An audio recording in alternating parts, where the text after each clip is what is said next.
The town tossed the bruised orphan in the mud. The quiet rancher stepped off his horse. Winter had a way of showing a town's true heart. In the Wyoming territory, when the wind came howling down from the mountains and the snow turned the roads into cold rivers of mud, a man could see plain as day who still carried kindness, and who had long since buried it. The town of Ash Hollow sat low in a valley where the wind never seemed to rest. In summer it smelled of cattle, dust, and whiskey. In winter it smelled of wet wood, cold iron, and desperation.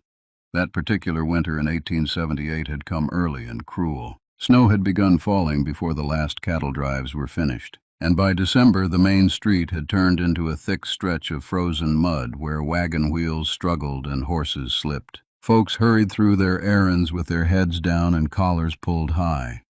Nobody lingered long outside, except the quiet rancher. Caleb Mercer rode into Ash Hollow just after sunrise. His horse, a sturdy bay named Rusty, stepped carefully along the muddy street while snow drifted softly through the gray morning air.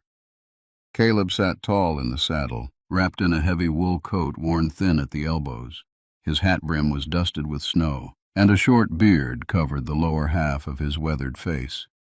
Most men in Ash Hollow talked too much. Caleb Mercer spoke only when there was reason.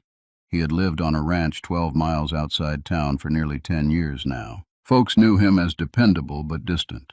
He bought supplies, sold cattle, paid his debts, and kept to himself. Some men said he had once been a trail boss. Others claimed he had ridden with the cavalry during the war. No one really knew, and Caleb never corrected them. Rusty stopped in front of Harlan's general store. Caleb swung down from the saddle, boots landing softly in the muddy street. The bell above the store door jingled as he stepped inside. Warm air wrapped around him, carrying the smell of coffee beans, leather, and flour sacks. Behind the counter stood old Mr. Harlan, a narrow man with silver spectacles sliding down his nose. "Morning, Caleb," he said. Caleb gave a small nod. "Morning." He removed his gloves slowly and set them on the counter. "Need flour, salt, couple pounds of coffee." Harlan began gathering the items while snow tapped gently against the window. For a moment everything seemed ordinary, but then Caleb noticed something unusual. Two men standing near the window were whispering, and whispering in small towns always meant trouble. One of them said quietly, "They found her again this morning." The other shook his head. "Sheriff says she's been sneaking around the storehouses." Caleb leaned one elbow on the counter. "Who?" The men glanced over. "A little girl," one said. "That orphan." Caleb frowned slightly. "What orphan?" Harlan sighed heavily as he tied the flour sack. "Came into town about 3 weeks ago," the old shopkeeper explained. "Her and her father." Caleb waited. Harlan continued. "Man was sick, real sick. Fever took him in the boarding house." "And the girl?" Caleb asked. "No family, no money." "Family?" "No." Harlan set the supplies on the counter. "She's been sleeping wherever she can find warmth. Barns, mostly." One of the men near the window muttered, "Sheriff says she's been stealing." Caleb's eyes moved toward the frosted glass. Through the snow he could see shapes gathering farther down the street. A crowd, and crowds in winter mornings usually meant something unpleasant. Caleb slid a few coins across the counter. "Where?" Harlan hesitated. "Outside the saloon." Caleb pulled his gloves back on. He lifted the flour sack and coffee bag, stepping back toward the door. Outside, the wind had picked up. Snow swirled through the street as Caleb loaded the supplies into his saddlebags. Then he heard it. A voice, small, desperate. "Please, I didn't take it." Caleb paused. The voice came from the direction of the crowd. Another voice followed, loud, cold. "Sheriff Pike, you expect this town to believe that?" The crowd murmured. Caleb tightened the strap on his saddlebag slowly. He had seen enough towns in his life to know how quickly a crowd could turn ugly. Rusty shifted beneath him as Caleb climbed into the saddle. For a moment he considered riding away. The road home stretched quiet and empty across the snowy valley. A man who minded his own business could live a long life on the frontier. But then the small voice cried again, and this time it trembled. "Please, my papa said good people live here." The wind carried the words down the street. Caleb's jaw tightened slightly. He turned Rusty toward the crowd and began riding slowly through the falling snow. By the time he reached the center of town, half of Ash Hollow had gathered. Men stood with arms crossed. Women watched from the boardwalk.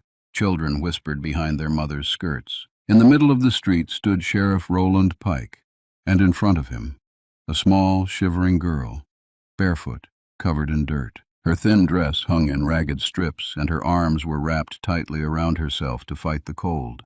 One side of her face was bruised. Mud clung to her knees. Caleb slowed Rusty to a stop at the edge of the crowd. No one noticed him yet. Sheriff Pike held up a small loaf of bread. "Found this in the back of Harlan's store," the sheriff said loudly. "And guess who was sneaking around there again?" The girl shook her head violently. "I didn't take it." The sheriff's voice hardened. "You expect folks to believe that?" Snow continued falling. The wind carried the sound of the girl's breathing across the silent street, and Caleb Mercer sat quietly in the saddle, watching. Something about the way the child trembled reminded him of a memory he had spent years trying to bury. The crowd began to murmur again. Someone shouted, "Thief!" Another voice added, "Town's got no place for beggars." Sheriff Pike grabbed the girl roughly by the arm, and Caleb felt something deep in his chest begin to stir. But the worst was still about to happen, and Caleb Mercer had not yet stepped off his horse. The wind swept down the main street of Ash Hollow like a blade. Snowflakes spun through the air, settling on hats, shoulders, and the muddy ground beneath the crowd that had gathered in front of the saloon. Sheriff Roland Pike's grip tightened around the small girl's arm. She winced, but didn't cry out this time. Perhaps she had already learned something about this town in the past 3 weeks, that showing pain only seemed to please the wrong kind of people. The sheriff held up the loaf of bread again. "You say you didn't steal it," he said loudly so everyone could hear. "But you were caught skulking behind the storehouse, ain't that right?" The girl's voice shook. "I was just looking for a place out of the wind." A few men in the crowd scoffed. Someone muttered, "That's what they all say." Another voice added coldly, "Town's been too soft lately." The sheriff's lips curled into a thin smile. "Well now," Pike said, "Ash Hollow ain't a charity house." He tossed the bread into the mud. The loaf landed with a dull, wet sound. The girl looked down at it but didn't move. Her bare feet were already half buried in the slush. "You're going to learn something today," the sheriff continued. He turned toward the crowd. "This town's got rules." The girl shook her head again, her tangled hair sticking to her wet face. "My papa said," her voice cracked, "he said people here were good." For a brief moment, the wind was the only sound. Then a man near the front spat into the mud. "Your papa ain't here anymore." The words struck like stones. Sheriff Pike gave the girl a rough shove. "Then maybe it's time someone teaches you how things really work." He pushed her backward. The child stumbled. Her foot slipped in the icy mud, and the entire town watched as the small girl fell hard into the street. Her hands struck the frozen ground first. Mud splashed up around her. The cold water soaked instantly through the thin fabric of her dress. A few people laughed nervously. Others looked away. But no one stepped forward. The girl tried to stand. Her legs trembled too badly. She slipped again and collapsed back into the mud. Snowflakes gathered in her hair and along the bruised skin of her cheek. She wrapped her arms around herself and began to shiver violently. "I didn't take it," she whispered. The sheriff shrugged. "Then maybe next time you'll learn not to wander where you don't belong." Behind the crowd, a horse shifted its weight. Rusty's breath steamed in the cold air. Caleb Mercer had not moved since the moment he arrived. From the saddle, he watched the girl struggle in the mud, watched the townspeople stare, watched the sheriff turn away as if the matter were finished. Something old and heavy stirred in Caleb's chest, a memory he had buried 10 winters ago. Another small pair of hands, another voice asking for help. Caleb exhaled slowly. Rusty stamped once, impatient. The sheriff dusted his gloves. "Well," Pike said, loud enough for everyone to hear, "if the little stray wants to stay in Ash Hollow, she'll learn to behave." The girl attempted to push herself up again. Her arms shook. She barely managed to rise to her knees. Mud dripped from her fingers. Then she slipped once more and fell back down. This time she didn't try again. The wind howled through the street. No one stepped forward, except one man. The sound of boots hitting the mud broke the silence. Caleb Mercer had stepped down from his horse. Several heads turned. A few men shifted uneasily. Everyone in Ash Hollow knew Caleb Mercer. He was not a loud man. He was not a man who argued, but he was also not a man people enjoyed crossing. Caleb walked slowly through the crowd. His long coat brushed against the legs of the townspeople as they moved aside. He stopped a few feet from the girl. For a moment he said nothing. The child didn't even notice him at first. Her head hung low. Snow gathered on her shoulders. Caleb crouched down. The mud soaked through the knee of his coat. Only then did the girl look up. Her eyes were red from cold and fear. She stared at him as if unsure whether he was real. Caleb's voice was quiet. "What's your name?" The girl swallowed. "Lucy." The word came out barely louder than the wind. Caleb studied her face for a moment. The bruise along her cheekbone, the cracked skin on her lips, the way she tried to hide her shaking hands. Then he did something the town of Ash Hollow did not expect. He held out his hand. "Come on, Lucy." The girl stared at it. No one had offered her a hand in days. From behind them, Sheriff Pike laughed. "Well now," the sheriff said, "looks like the rancher's taken a liking to the town thief." Caleb didn't look back. Lucy hesitated. "Are you going to throw me again?" she asked softly. The question hung in the cold air. Caleb shook his head. "No." His voice carried no anger, just certainty. "You're getting out of the mud." Slowly, Lucy reached for his hand. Her fingers were ice cold. Caleb pulled her gently to her feet. She wobbled, nearly falling again. Without a word, Caleb removed the thick wool scarf from around his neck and wrapped it around her shoulders. The fabric nearly swallowed her small frame. Murmurs spread through the crowd. Sheriff Pike stepped forward. "You planning on interfering with town business, Mercer?" Caleb stood slowly. Lucy clung to the edge of his coat. "I'm planning on taking the girl out of the cold," Caleb replied.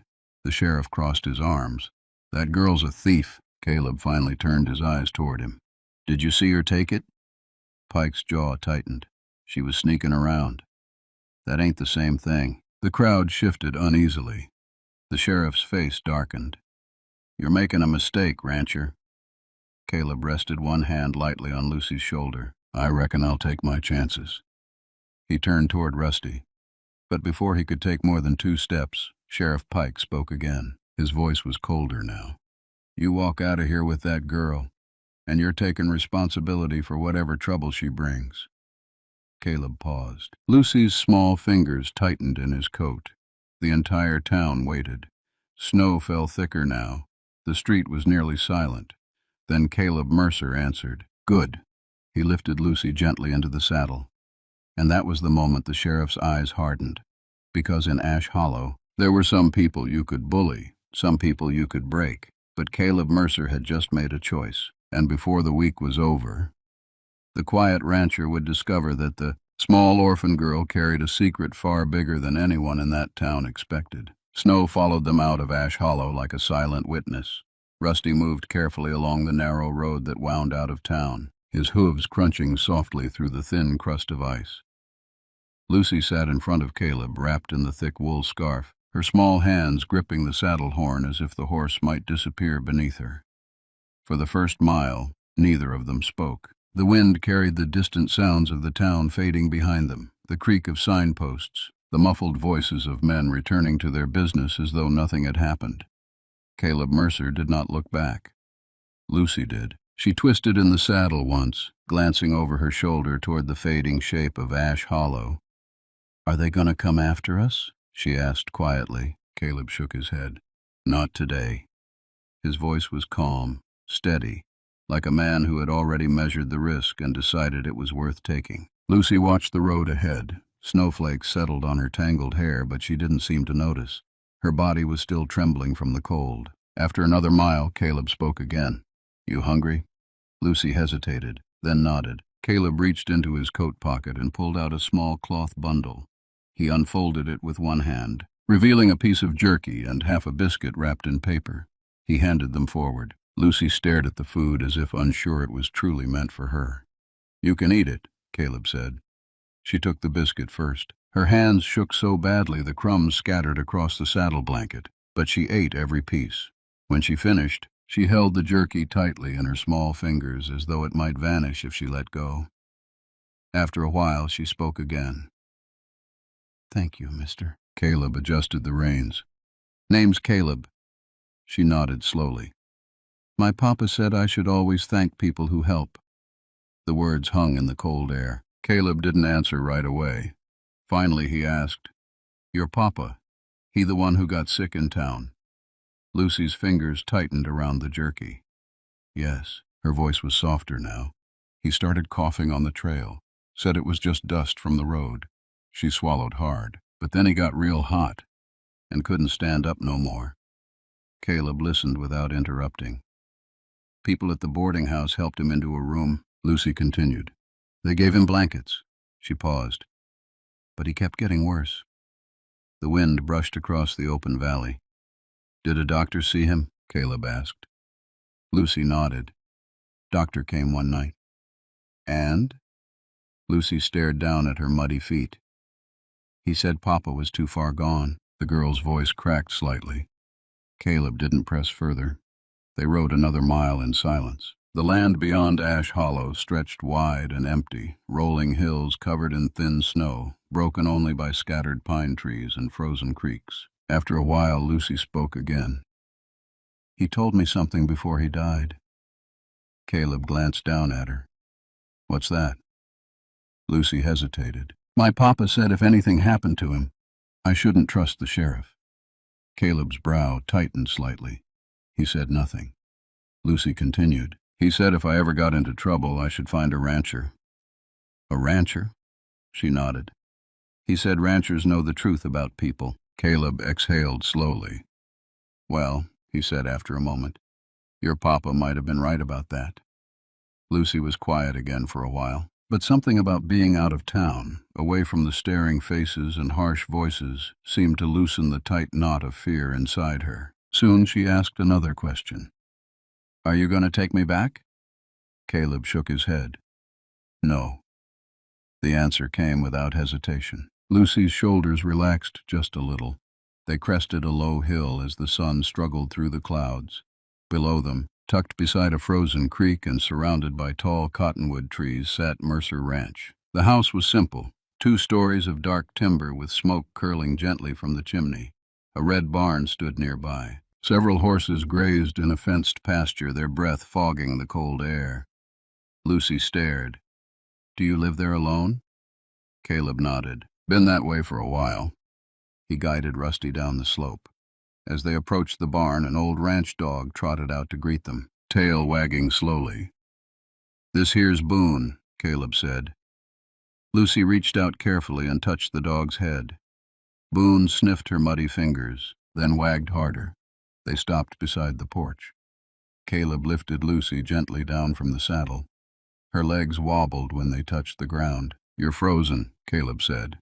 He opened the front door and ushered her inside. Warm air filled the small cabin. The scent of wood smoke and coffee hung in the room. Lucy stood just inside the doorway, staring around in wonder. A small table, a cast-iron stove, 2 rocking chairs beside the fire. It was the warmest place she had seen in weeks. Caleb knelt beside the stove and added another log. "Sit there," he said, nodding toward the chair. Lucy climbed into it slowly. Her small feet barely touched the floor. Caleb filled a kettle with water and set it over the fire. Then he brought over a thick wool blanket and wrapped it around her shoulders. For a few minutes, the only sound in the cabin was the crackling of the fire. Lucy stared into the flames. Then she whispered something so quietly Caleb almost didn't hear it. "They're going to say I stole that bread." Caleb leaned against the table. "Did you?" Lucy shook her head quickly. "No." Her voice was firm now. "I didn't take nothing." Caleb studied her face. There was fear there, but there was also something else. Honesty. "Then we'll figure out what really happened," he said. Lucy nodded, but a shadow passed across her expression. "There's something else," she said. Caleb waited. Lucy reached slowly into the torn pocket of her dress. From inside, she pulled a small object wrapped tightly in cloth. Her hands trembled as she unfolded it. Inside lay a silver pocket watch. Old, engraved. The metal caught the light of the fire. Lucy looked up at Caleb. "My papa told me to keep this safe," she said. He said, if anything happened to him, this would prove the truth. Caleb took the watch carefully. He turned it over in his hand, and the moment he saw the engraving, the quiet rancher's expression changed, because etched into the back of that watch was the name of a man Caleb Mercer had not heard in 15 years, a man who had once ridden through Wyoming territory with a reputation powerful enough to shake entire towns. Caleb's voice lowered. "Lucy," he looked at her again, "who exactly was your father?" And when the girl answered, Caleb realized the trouble they had just stepped into was far bigger than a loaf of stolen bread. The cabin fell silent after Lucy's words. The fire cracked softly in the stove, throwing warm light across the wooden walls. But Caleb Mercer barely noticed the heat anymore. He was staring at the pocket watch in his hand. His thumb traced the engraving slowly. Daniel Whitaker. For 15 years, Caleb Mercer had not heard that name spoken. But the past had a way of riding back into a man's life when he least expected it. Caleb looked at Lucy again. "You said your papa's name was Whitaker?" Lucy nodded. "Daniel Whitaker." Caleb leaned back slightly, exhaling through his nose. For a moment he didn't say anything. Lucy watched him carefully. "You knew him?" she asked. Caleb turned the watch over once more before closing the lid with a soft click. "Yeah," he said quietly. "I knew him." Lucy leaned forward in the rocking chair. "My papa said he used to ride cattle." Caleb gave a small, distant nod. "He did a lot more than that." He set the watch gently on the table. "Your father used to be a lawman." Lucy blinked. "A sheriff?" Caleb shook his head. "U.S. Marshal." The word seemed too large for the small cabin. Lucy stared at him in surprise. "My papa never said that." Caleb's voice softened. "He probably had his reasons." Lucy's fingers tightened around the blanket wrapped around her shoulders. "But what does that have to do with the sheriff in town?" Caleb leaned forward, resting his elbows on his knees. "That's what I'm starting to wonder." He looked again at the watch, because he remembered something else now, something he hadn't thought about in years. Daniel Whitaker had not simply been a marshal. He had been the kind of lawman who made enemies, powerful enemies. Caleb stood and walked to the window. Snow still fell outside, covering the ranch in a quiet white blanket. But his mind was no longer in the present. It was 15 years earlier, back when he had been younger, back when Daniel Whitaker had ridden through Wyoming territory chasing men who believed the law did not apply to them. Men who stole cattle, men who cheated homesteaders, men who controlled entire towns through fear. One of those towns had been Ash Hollow. Caleb's jaw tightened. Lucy's voice broke his thoughts. "My papa said the sheriff was dangerous." Caleb turned slowly. "What exactly did he say?" Lucy thought for a moment. He said the sheriff would pretend to help people, but he wasn't really helping." She lowered her voice. "He said the sheriff and some of the big ranchers were hiding something." Caleb's eyes narrowed slightly, because suddenly pieces were beginning to fit together. Lucy continued. "He said the watch proves it." Caleb looked down at the silver watch again. "What's inside it?" Lucy hesitated. Then she leaned forward. "My papa showed me once." She reached for the watch and carefully opened the back plate. Inside the metal casing was a thin folded paper. Caleb hadn't noticed it before. Lucy removed it carefully and handed it to him. Caleb unfolded the paper slowly.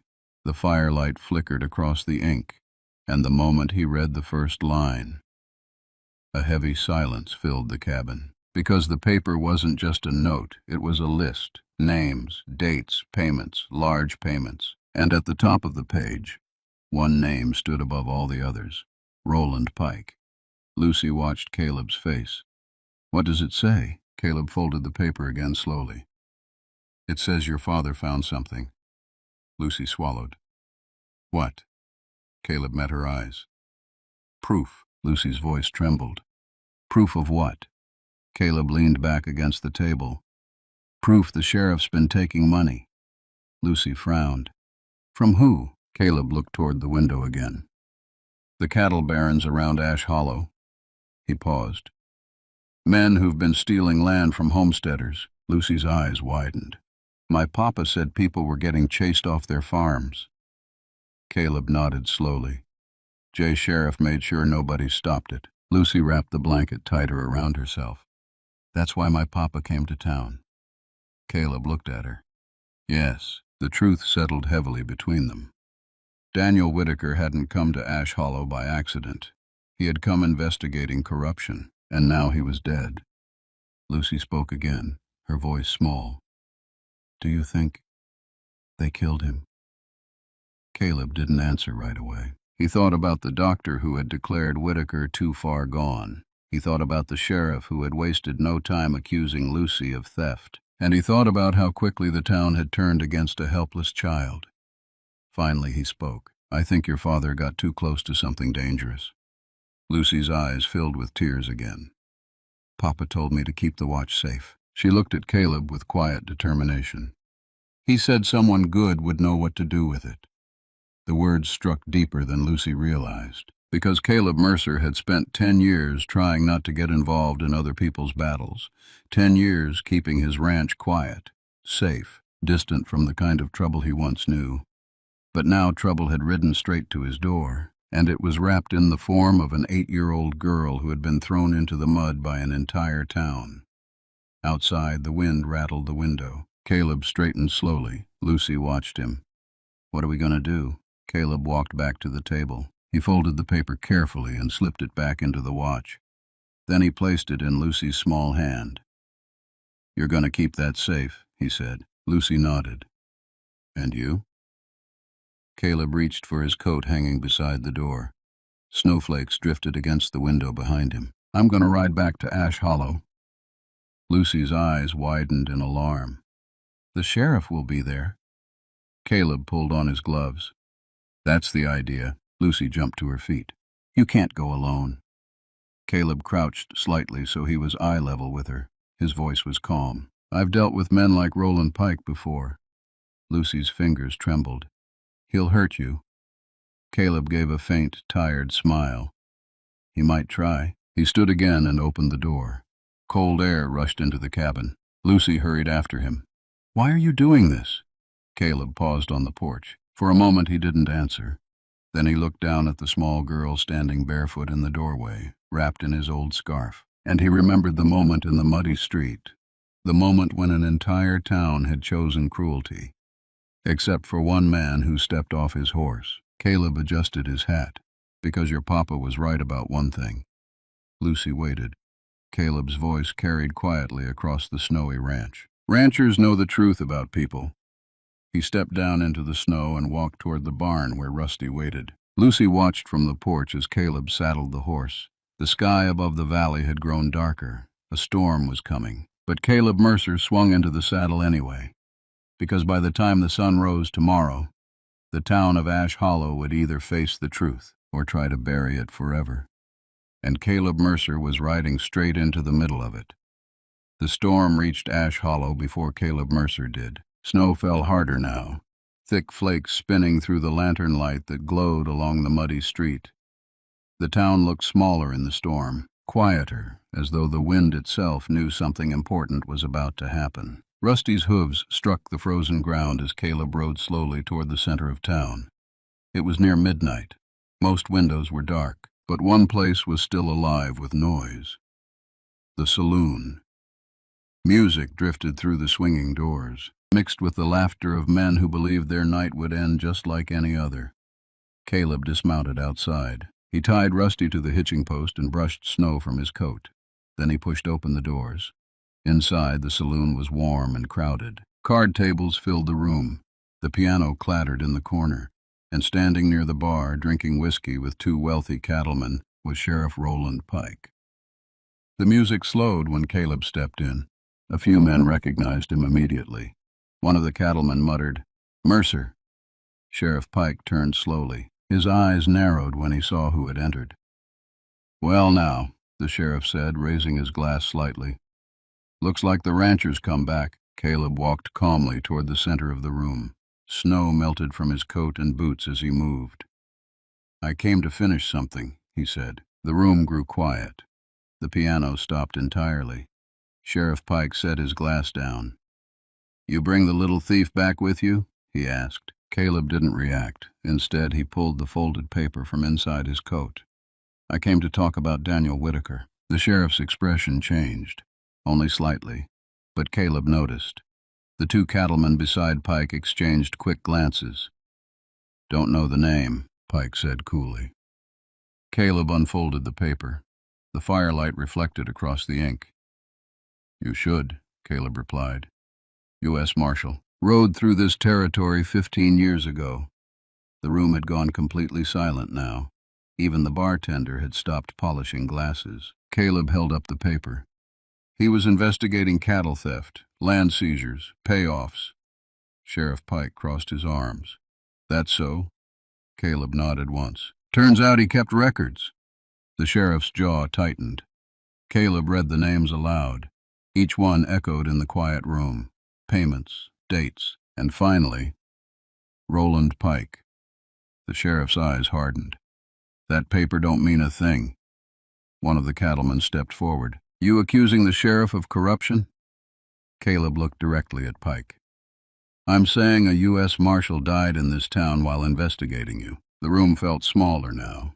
The weight of the accusation settled over everyone present. Sheriff Pike laughed suddenly, a hard, humorless laugh. "You got proof of that?" Caleb folded the paper again. "No." The sheriff smirked. "That's what I thought." Then Caleb spoke again. "But the territorial marshal arriving tomorrow might." The smile vanished. Caleb continued calmly. "I rode past the telegraph station outside Cheyenne yesterday. That part wasn't entirely true, but it didn't matter.